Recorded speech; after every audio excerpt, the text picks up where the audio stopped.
ആർഎസ്എസിനും സംഘപരിവാർ വിഭാഗങ്ങൾക്കും പൂർണ്ണമായി കീഴടങ്ങി അതൊരിക്കൽ കൂടി ബോധ്യപ്പെടുത്തുന്ന നിലപാടാണ് മുഖ്യമന്ത്രി ഇന്ന് നടത്തിയിട്ടുള്ള വാർത്താ സമ്മേളനത്തിൽ പങ്കുവച്ചിരിക്കുന്നത്. വന്ദേമാതരം മുഴുവൻ പാടണമെന്ന നിർദ്ദേശം താഴത്തേക്ക് നൽകിയത് ചീഫ് സെക്രട്ടറിയാണ് എന്നാണ് ആദ്യം പറഞ്ഞിരുന്നത്.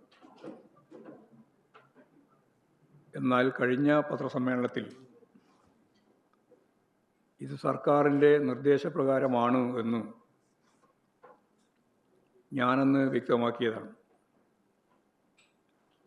അത് ശരിവെക്കുന്ന രീതിയിലാണ് ഇന്ന് മുഖ്യമന്ത്രിയുടെ പത്രസമ്മേളനത്തിൽ നമുക്ക് കാണാൻ കഴിഞ്ഞ കാര്യം.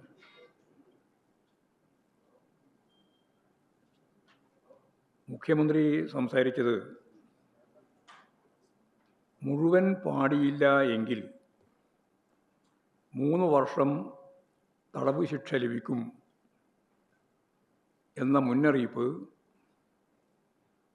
മുഖ്യമന്ത്രി തന്നെ പത്രസമ്മേളനത്തിൽ പറയുകയാണ്. എന്നാൽ നിയമത്തിൽ അങ്ങനെ പറയുന്നില്ല എന്ന കാര്യവും എല്ലാവർക്കും അറിയാം. പാടുമ്പോൾ ഏതെങ്കിലും തരത്തിൽ തടസ്സപ്പെടുത്താനോ പ്രശ്നങ്ങൾ സൃഷ്ടിക്കാനോ പാടില്ല എന്ന് മാത്രമാണ് നിയമത്തിൽ പറയുന്നത്. നിയമത്തിൻ്റെ കോപ്പി എല്ലാവരുടെയും കയ്യിൽ ഇതിനകം തന്നെ ലഭിച്ചിട്ടുണ്ട്. നമുക്കറിയാം, ബിജോയ് ഇമാനുവൽ കേസ് കേരള ഗവൺമെൻറ്റുമായി ബന്ധപ്പെട്ടുണ്ടായ ഒരു കേസാണ് മുമ്പ്. അതിന് താഴെ കോടതി കഴിഞ്ഞ് ഹൈക്കോടതിയും കഴിഞ്ഞ് സുപ്രീം കോടതി കൃത്യമായിട്ട് വിശദീകരിച്ചിട്ടുണ്ട്, ഭരണഘടനാപരമായിട്ട് തന്നെ. അന്ന് പറഞ്ഞത് എഴുന്നേറ്റ് നിന്ന് ആദരവ് പ്രകടിപ്പിച്ചാൽ മതി. അതെല്ലാം ഏതെങ്കിലും രീതിയിൽ അലോസരപ്പെടുത്താനോ തടസ്സപ്പെടുത്താനോ പാടില്ല.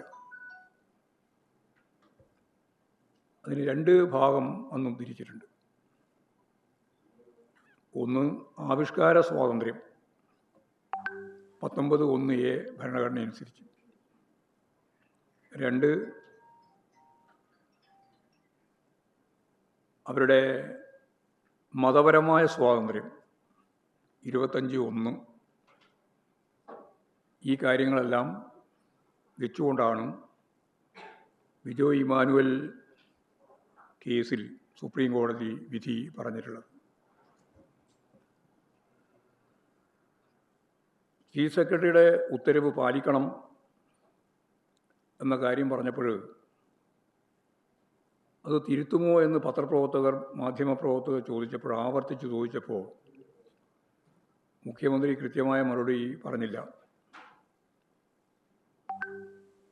എന്ന് പറഞ്ഞാൽ വന്ദേമാതരം മുഴുവനായി പാടേണ്ടതില്ല എന്ന് പറയാൻ മുഖ്യമന്ത്രി ഇപ്പോഴും തയ്യാറല്ല. ഞാനിത് എടുത്തു പറയുന്നത് പഴയ കാലം മുതൽ, ജവഹർലാൽ നെഹ്റുവിൻ്റെ കാലം മുതൽ ദേശീയ പ്രസ്ഥാനത്തിൻ്റെ ഘട്ടത്തിൽ തന്നെ ഇതിൻ്റെ 2 ചരണങ്ങൾ മാത്രം, ആദ്യത്തെ 2 ഭാഗം മാത്രം പാടിയാൽ മതി എന്ന നിലപാട് കോൺഗ്രസിൻ്റെ നിലപാടാണ്. ആ കോൺഗ്രസിൻ്റെ നിലപാട് ഇപ്പോൾ കോൺഗ്രസിൻ്റെ പ്രമുഖ നേതാവായ വി ഡി സതീശൻ്റെ നേതൃത്വത്തിലുള്ള ഗവൺമെൻറ് അതുപോലും പറയാൻ കൂട്ടാക്കുന്നില്ല എന്നുള്ളതാണ് സ്ഥിതി. കാത്തിരുന്ന് കാണുക എന്ന സസ്പെൻസ് ഇട്ടുകൊണ്ടാണ് മുഖ്യമന്ത്രി പറഞ്ഞൊഴിഞ്ഞിട്ടുള്ളത്. ഇത് സത്യപ്രതിജ്ഞാ ചടങ്ങ് പോലുള്ള ഒന്നല്ല.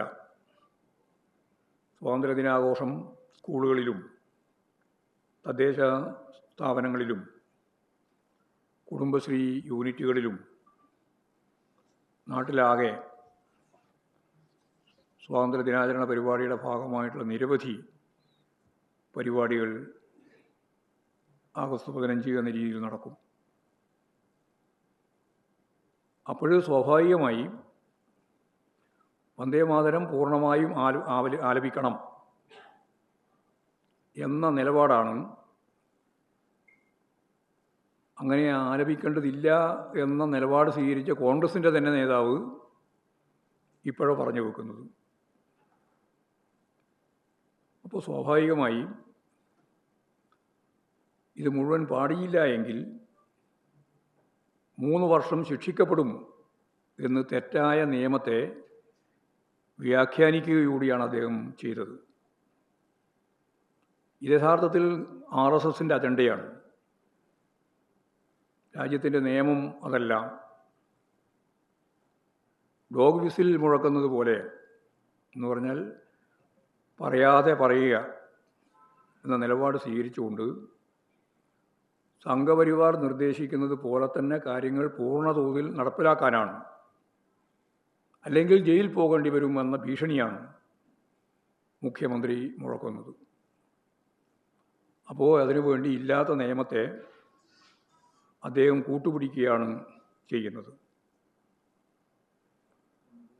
പിന്നെ ഇവിടെ ഒരു കാര്യം അദ്ദേഹം പറയുണ്ടായി, കേന്ദ്ര നിർദ്ദേശം അതേപോലെ കൈമാറുകയാണ് ചീഫ് സെക്രട്ടറി ചെയ്തത് എന്ന്. അങ്ങനെ പറഞ്ഞ് ഒഴിയുകയാണ് അദ്ദേഹം ചെയ്യുന്നത്.